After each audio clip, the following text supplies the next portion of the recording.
Dati solo portrait mo lang. Ba't ngayon? Dalawa na kayo. Pag nananaginip ako, lagi na kami magkasama ngayon. Parang totoo yung panaginip ko. Kaya yung babae sa painting ang pinagkakabala mo. Nandiyan naman ang ex mo, na alam mong totoong-totoo at may mag-aasikaso pa sa'yo. Tuwing ipipihit ko ito, nagiging bata ako. At tanghali din yon. Miss, ano meron? Nag-a-apply kami ng trabaho. Huwag mo sabihin sa akin, madam. Mag-a-apply ka sa sarili mong kumpanya. Yun lang ang paraan para masalba ko ang negosyo ko. Biruin mo, kapag natanggap ako doon, hindi nila ako makikilala. Pwede akong pumasok doon na hindi nila alam kung sino ako at malalaman ko kung ano ba talagang ginagawa ni Monique at ni Atty. Barabas. Andiyan na daw po yung mga Chinese businessman na gusto makapag-meeting sa inyo. Hindi ako handa. Hayaan yung tulungan ko kayo. Ako magpe-present.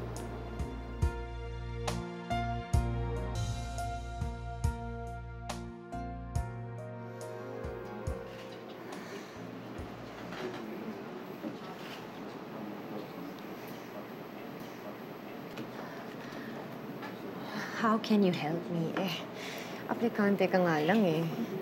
You don't even know anything about the company. I don't even know you. Ma'am, kung pumalpak ako dito, padampot niyo ako sa pulis. Gusto ko lang patunayan sarili ko at gusto kong tumulong. You just have to trust me.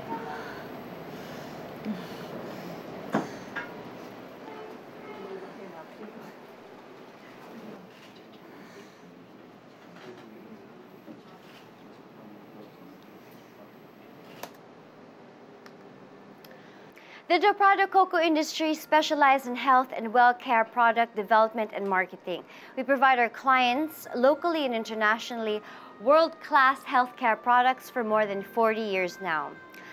Our commitment to our clients isn't just a statement, but a promise. We owe this vision, innovation, and dedication to our co-founder and owner, Madame Adora Del Prado, who continues to be a formidable player in the Philippine coconut industry.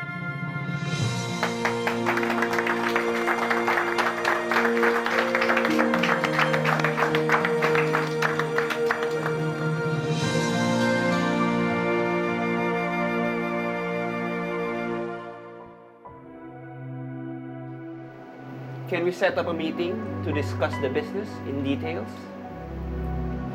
Sure, we can do that. Pinabilib mo sila, ha? You're hired. Magsisimula ka.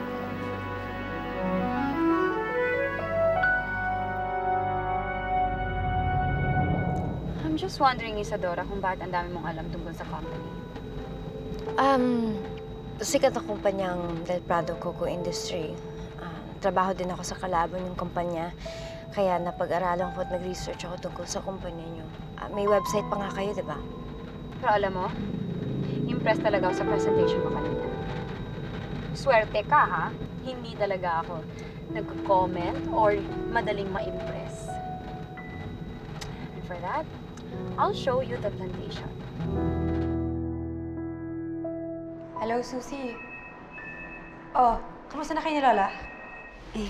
Eto. Nangungupahan kami ng isang kwarto dito. Puro estudyante nga nakatira dito eh. Ano, nabawi na ba niya yung kumpanya sa apo niya? Binabawi pa lang. Andiyan ba si Lola? Pakausap naman ako. Ha? Si Lola kakausapin mo? Wala eh. Wala? Ano yun? Umalis siya nang wala ka? Di ba delikado yun? Ito naman, ang ibig ko sabihin, wala sa tabi ko. Nag-CR, nagbanyo.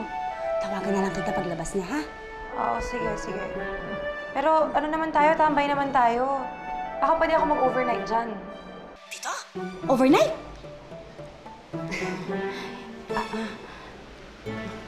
Paano ito? Hindi pwede. Baka mabuking mo yung sikreto ni Madam. Hello? Susie, nandiyan ka ba? Hello? Oo naman, nandito ako. Saan naman ako pupunta? Ano kasi, medyo mahigpit kasi yung may-ari nitong bahay sa mga nangungupahan. Alam mo na, di ba? Ganun talaga yun. Huwag ka mag-alala pag nakalipat kami ng bahay. iimbitahin ka namin. Naku, go pa, Leila. Hindi lang overnight, baka overdays pa. Okay ba yon? Oh, sige, sige. O, kamusta mo na lang ako kay Lola, ha? Oo, sige. Ha? Ingat ka, ha? Okay. Bye-bye.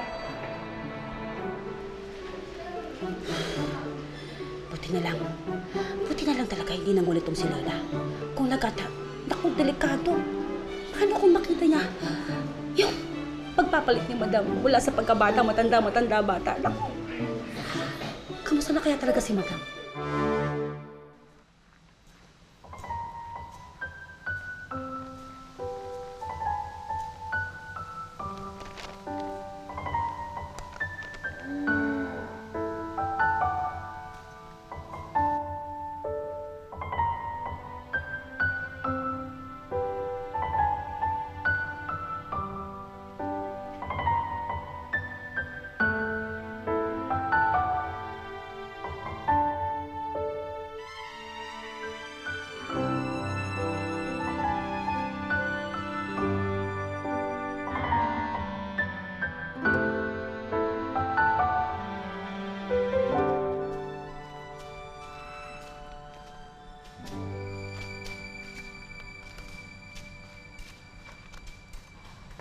Umiiyak ka ba?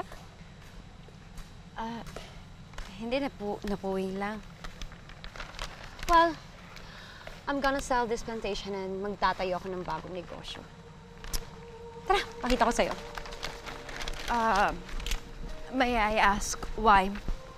Bakit mo ibebenta to? May ibang negosyo ba kayong ipapatayo? Well, I'm not into this kind of business and I'm more into art dealership. And then yung lumang mansyon, papatayuan ko na yung art gallery. Ano? So here, Ano ibig sabihin, igigiba yung mansyon na yun? Hindi mo ba alam kung anong halaga meron na mansyon na yun? Excuse me? Sinisigawan mo ba ako, ha? Isadora, hindi porket napabilib mo ako sa presentation mo ay may pakialam ka na sa desisyon ko. I'm sorry po, ma'am. Ang ibig ko lang naman po sabihin, mahilig po kayo sa art. Isang malaking artwork ang mansyon na yon. Hindi niyo po ba alam kung ano ang alaala ang nakuukit sa mga pader ng mansyon na yon? Not for me. Tuwing nakikita ko yung mansyon na yan, yung lintik na mansyon na yan, naaalala ko kung gaano sila kasama sa pamilya ko, kung gaano nila kinawawa ang pamilya ko. Hindi mo alam kung gaano kaganid yung mga Del Prado na yan, kung gaano sila kasama. Huwag mo naman sabihin yan. Ang ibig ko lang naman sabihin, may mga bagay na walang katapat na pera. Tulad na ng legacy na iniwan sa'yo ng Del Prado. Total, iisang dugo lang naman ang dumadaloy sa inyo. Ano mo alam kamag-anak ko ng Del Prado?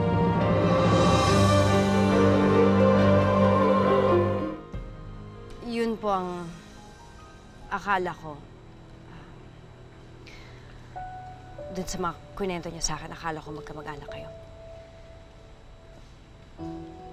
It's just so weird. Ba't parang ang dami mong alam tungkol sa company and sa pamilya ko? Ano ba talagang connection sa mga Del Prado, ha? Wala. I'm sorry I was out of line.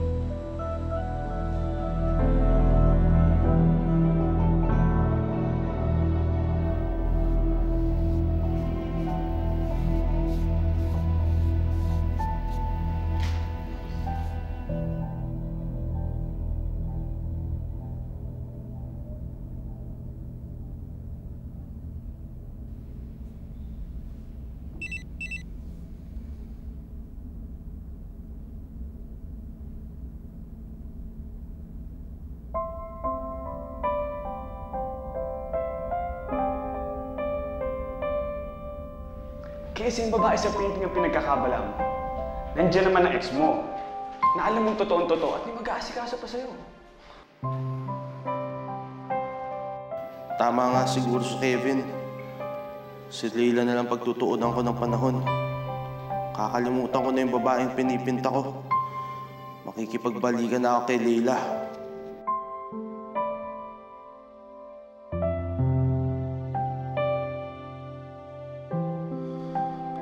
Namimiss din kita.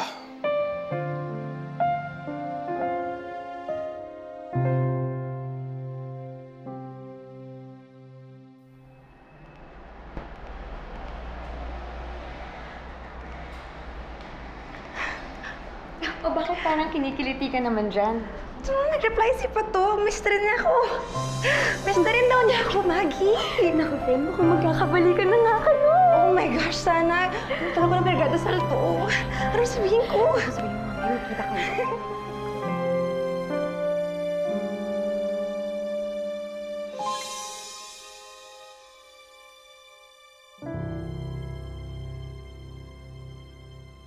Hindi ako papayag na siraan ni Monique ang lahat ng ipinundar namin ni Papa. Marami kaming alaala ni Ramon sa mansyong ito.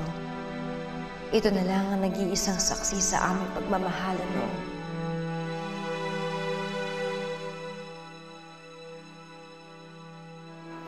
Mutya?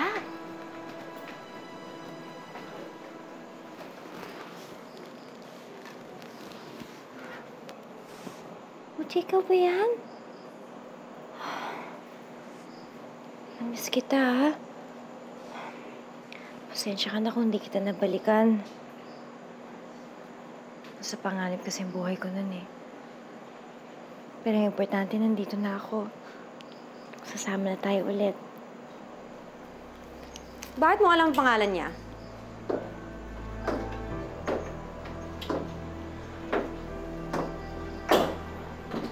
Alam mo, kanina ka pa eh.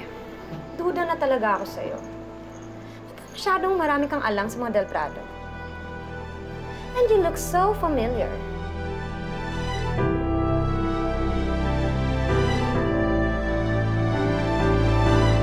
Answer me. How are you related to the Del Prado? Alam ko ha, na ako lang talaga nag-iisang natitirang kamag-anak ni Lola Adora. Sino ka ba? Dati ka ba empleyado niya?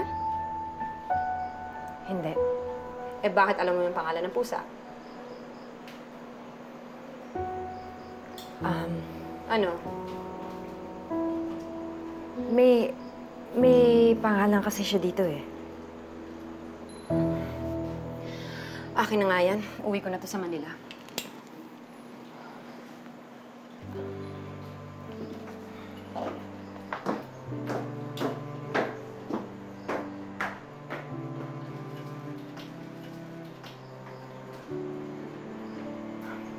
Pati si Mutya, hindi niya pinalampas. Huwag kang mag-alala, Mutya.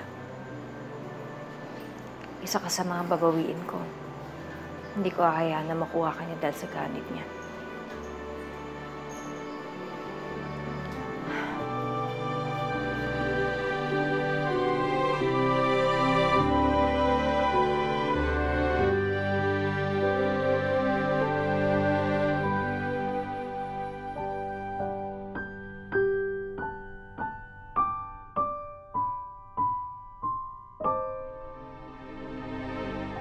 Sana hindi ako nagkamali sa desisyon na magkabalikan kami ni Leila. Kakalimutan ko na talaga yung babae sa panaginip ko. Total, hindi naman siya totoo.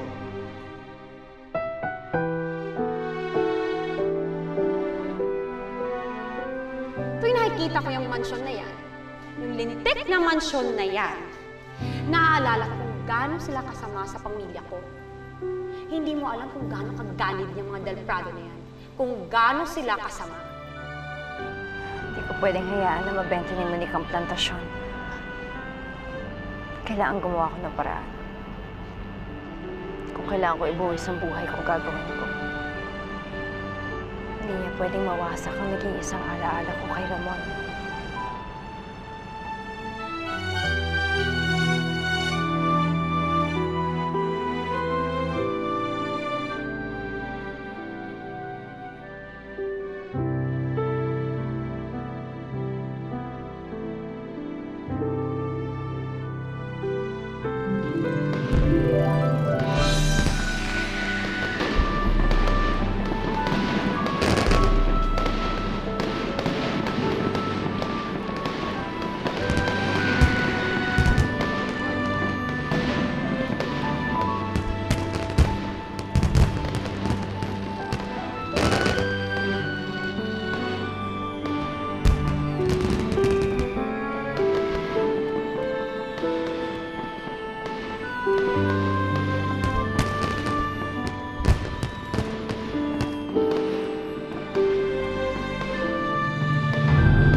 Hindi ako pwede magkamali. Siya yung babae sa panaginip ko.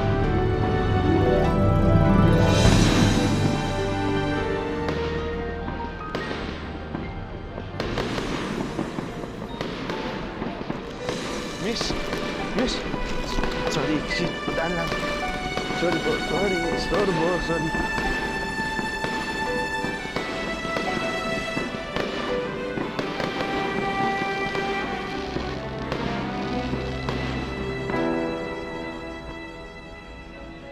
Hindi man lang siya nakutya. Ang plantasyon gusto niya ibenta. Ang bahay gusto niya ipaigiba. Nababalo na ba siya? Hindi ba niya alam ang sentimental value nun? Walang laman ang utak niya kundi paghihiganti at pera. Hindi ba niya naisip? Napakalaking bahagi ng buhay ko ang plantasyon na yan. Dugot, pawis ang naging puhunan namin ni Papa para umpisa ng plantasyon na yan. Tapos eto siya. Dadating siya. Gusto niya angkinin na lang ang lahat. Pati si Mutya gusto niya angkinin. Wala naman siyang patawad, pati yung pusa. O eto ba? Eto ba ang dahilan? Kaya ako nagkaroon ng pagkakataon na bumata ulit para magkaroon ng lakas para labanan ng Monique na yan. Pero sinabi sa akin ng babae na nagbigay sa akin ng lumang orasan na eto daw ang magiging paraan para maipatuloy namin ang pagmamahalan namin ni Ramon.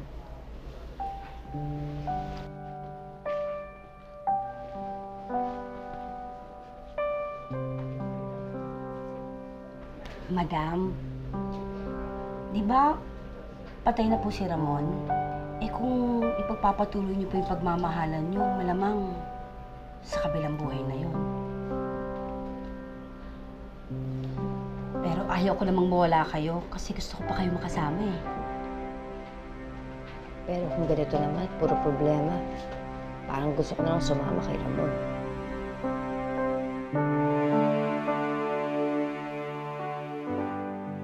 Pare, maniwala ka sa akin. Nakita ng mga mata ko. Totoo talaga yung babae sa panaginip ko. Nakita ko siya. At hindi ako lasing, ha. Nakita ko siya. Totoo siya. Alam mo pare, hindi ako naniniwala sa'yo.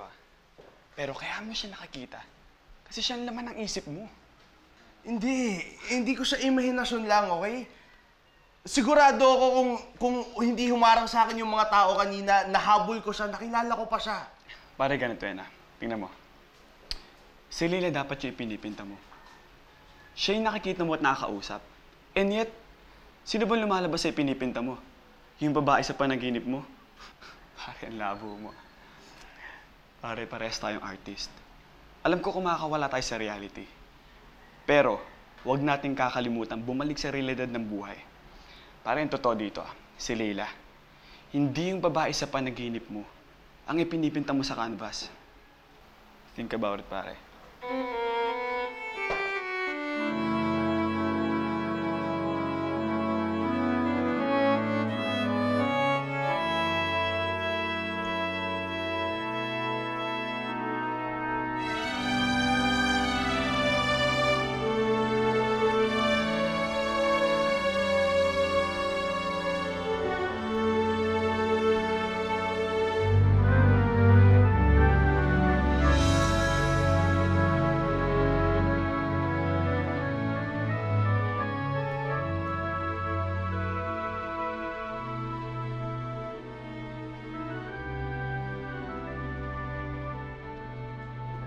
Madam.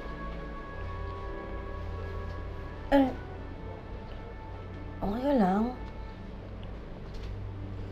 Iniisip ko lang ang sinabi ng babaeng nagbigay ng lumang orasan ito sa akin.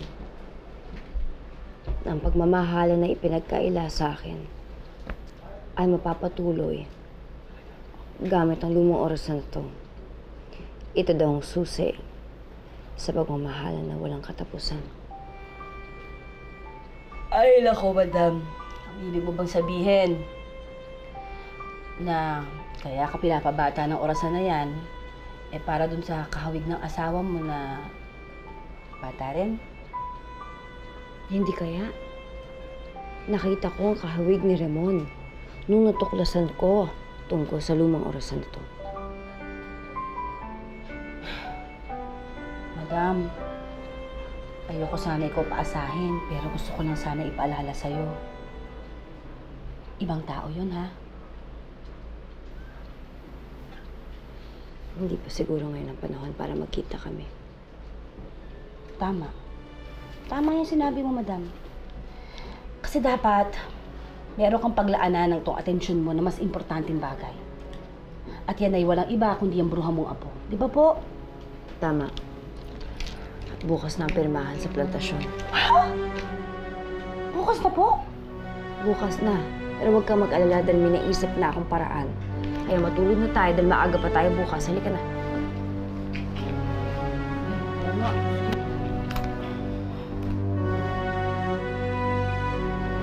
Madam, tulog na nga eh. Tulog na. Ito na, oh. Tutulog bang nakadilat? Ano, pag-iisip, madam. Tulog na.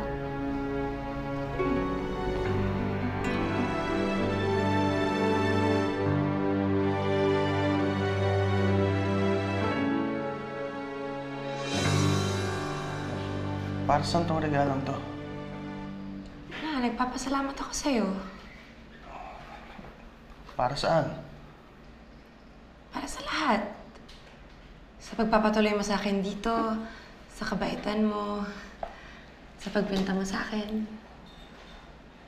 Sige na, buksan mo na.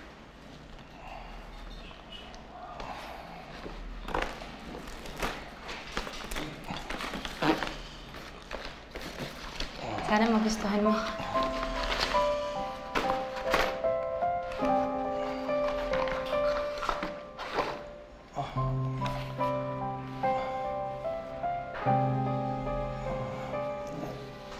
Leila, hindi mo na dapat ginawa to. Napagastos ka pa. Pato, mahalaga ka sa akin. Sana huwag mo na akong pagbawalan. Gawin yung mga ginagawa ko para sa'yo. Gusto ko naman eh. Ikaw, gusto mo ba yung ginagawa mo para sa akin? Totoo ba yung tinext mo sa akin na na-miss mo ko?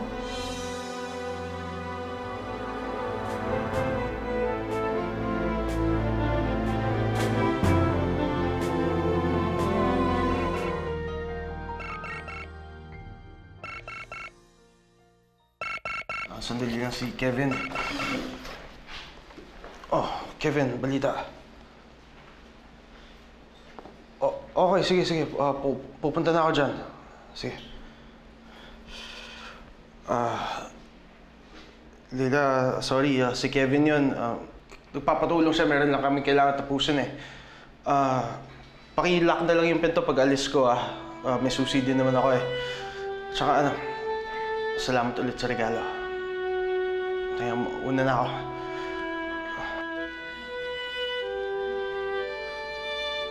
Parang umiiwas sa akin si Pato. Ano nangyari? Parang naiilang siya sa akin. Ano ka ba? Nag-decide ka na palang balikan si Leila eh. Ba't di mo pa ginawa? Pare kasi nagdalawang isip ako eh. Nung nakita ko yung babae sa panaginip ko. Aminin ko sa'yo, umasa talaga ako na sana nga totoo siya. Naging konkreto siya sa isip ko. Paano ngayon si Leila? Parang nakakaawa yung babae. Siyempre, aasin na magiging kayo uli.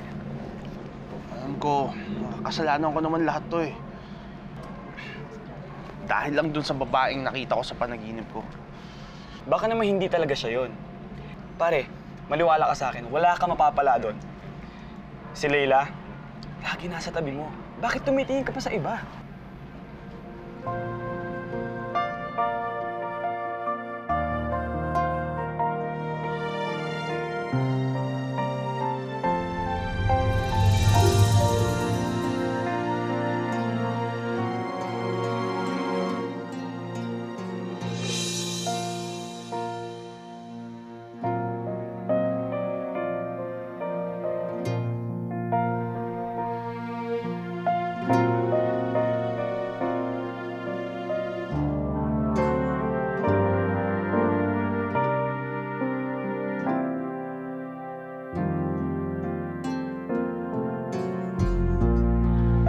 Patrick!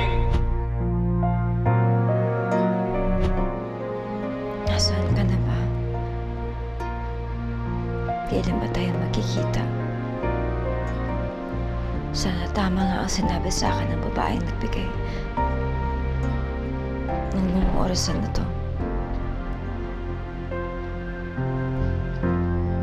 Na ipagpapatuloy ang pagmamahalan na walang katapusan.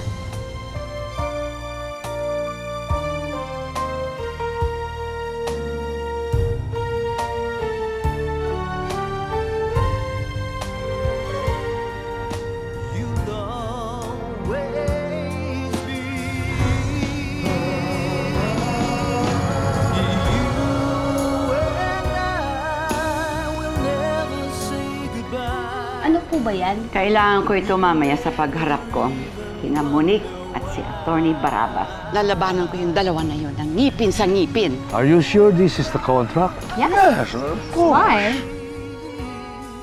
Hindi ako ang pinipinta niya. Hanggang ngayon, hindi pa rin niya natatanggal sa isipan niya ang babaeng to. Miss, kilala kita.